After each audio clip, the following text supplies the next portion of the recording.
Habari, naitwa Sasha Keki Studio. Karibu tujifunze namna ya kupika au kutengeneza baga ukiwa nyumbani. Mimi mahitaji yangu ni maziwa fresh, nina samli au blue band, nina mira, nina sukari, chumvi pamoja na unga.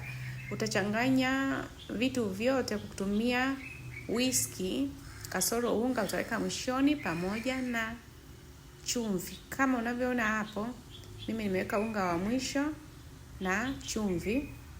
Na kisha nikaukanda unga wangu kawa hivyo na nikauweka saa moja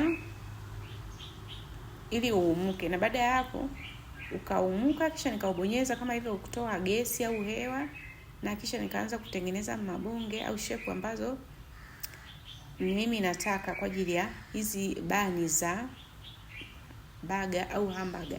Na baada hapo tena nikaufunika kama dakika 20 hivi, na kisha nikautoa nikaanza kupaka kiini cha yai kwa juu. Hii ni kwa ajili ya rangi na pia kusaidia zisiungue kwa juu.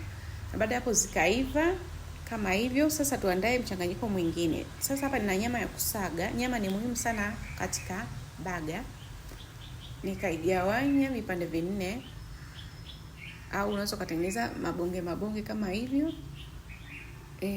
Hii hapa weka chumvi, weka ndimu kama unayo, weka paprika au pilipili manga. Mimi niliweka viungo, unaweka pande zote mbili. Na kisha nikaweka blue band au mafuta.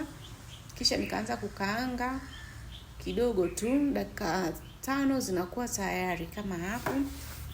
Na baada hapo tuanzae tena viungo vingine. Hivi viungo ni kama filling au topping za kunogeshea hamburger yetu au baga.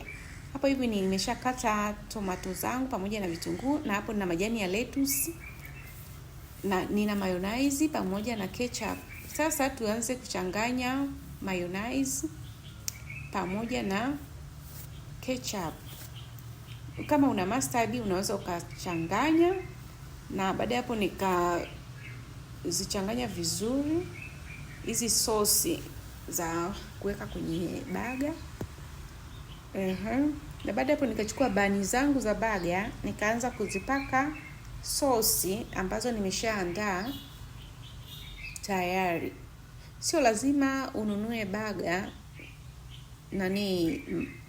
nje uko kwenye restaurant. Tengeneza hivyo mara moja nyumbani, unakula na watoto ili kulinda bajeti yako. Na nini unaweza kufanya kwa ajili ya biashara pia ni wewe tu. Baada hapo nikaanza niliweka nyama kwanza, nikaweka tomato na vitunguu kama hapo. Inategemea na wewe unapenda kutopu vitu gani, ni wewe tu mwenyewe unavyopenda.